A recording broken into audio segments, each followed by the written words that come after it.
बहे रुझान से जहां दरियाए सिंध में पानी की सतह में मुसलसल इजाफा हो रहा है, तफसीलात क्या हैं मोहम्मद अली से जानते हैं। अपडेट कीजिए मोहम्मद अली। जी बिल्कुल, ताज़ा तरीन सूरत हाल के मुताबिक दरियाए सिंध की जो सतह है बुलंद हो रही है।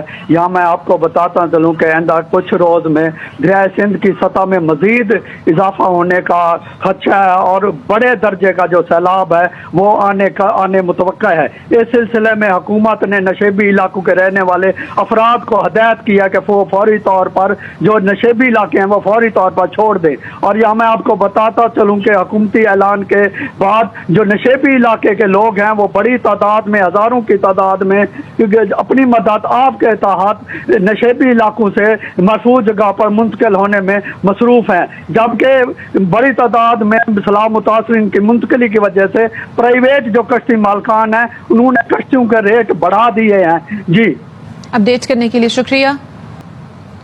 उच्च शरीफ में भी दरियाए सतलज की तबाहकारियां जारी हैं। जमींदारा बंद टूटने से मुतादिद बस्तियां ज़ेरे आब आ गईं।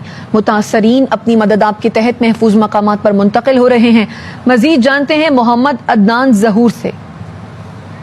दरियाए सतलुज की सैलाबी रैली की तबाहकारियों का सिलसिला जारी है।